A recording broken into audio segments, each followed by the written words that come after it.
નમસ્કાર મિત્રો જીપીએસસી દ્વારા છે એ એસટીઆઈ એટલે કે રાજ્ય વેરા નિરીક્ષકની છે એ 22/12/2024ના રોજ જે પરીક્ષા લેવામાં આવી હતી તો આજે ફાઇનલી તેમની આન્સર કી જાહેર કરવામાં આવી છે।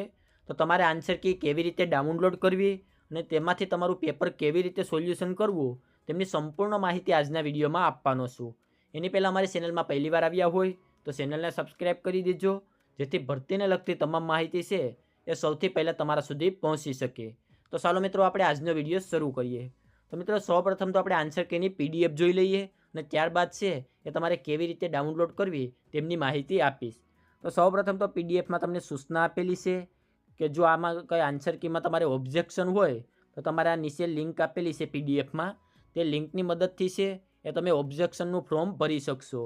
ત્યારબાદ તમે નીચેની તરફ જશો તો અહીંયા માસ્ટર આન્સર કી આપેલી છે એટલે કે માસ્ટર પ્રશ્નપત્ર હોય છે તેમાં આન્સર કી આપેલી છે અને આમાંથી તમારે તમારું જે પ્રશ્નપત્ર હોય એબીસીડી સિરીઝનું તેમાં જોઈ અને તમારે પ્રશ્નનું સોલ્યુશન કરવાનું રહેશે।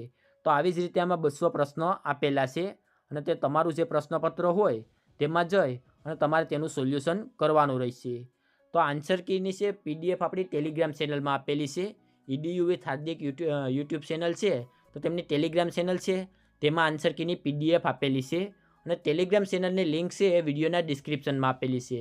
તો તમારે વિડીયોના ડિસ્ક્રિપ્શનમાં જઈ અને આપણી ટેલિગ્રામ ચેનલ છે તેમાં જોઈન થવાનું રહેશે અને ત્યાં તમને છે આન્સર કીની પીડીએફ મળી જશે। તો ત્યાંથી તમારે આ પીડીએફ ડાઉનલોડ કરવાની રહેશે અને ત્યારબાદ તમારું જે પ્રશ્નપત્ર હોય તે મુજબનું તમારે પેપર સોલ્યુશન આમાંથી કરવાનું રહેશે। તો આવી રીતે તમારે ટેલિગ્રામ ચેનલમાંથી પીડીએફ ડાઉનલોડ કરી અને તમારું પ્રશ્નપત્રમાં જે મુજબ જવાબ હોય તે મુજબ તમારે છે અહીંયા સોલ્યુશન કરવાનું રહેશે। અને આના માટે તમારે કંઈ સજેશન એટલે કે ઓબ્જેક્શન ફોર્મ ભરવાનું હોય તો તેમની છેલ્લી તારીખ છે 7/1/2025। તો ત્યાં સુધીમાં તમારે ઓબ્જેક્શન ફોર્મ ભરી દેવાનું રહેશે। અને જો આજના વિડીયોમાં આપવામાં આવેલી માહિતી સારી લાગી હોય તો વિડીયોને લાઇક કરી દેજો અને અમારી ચેનલમાં પહેલીવાર આવ્યા હોય તો ચેનલને સબસ્ક્રાઈબ કરી દેજો જેથી ભરતીને લગતી તમામ માહિતી છે એ સૌથી પહેલાં તમારા સુધી પહોંચી શકે।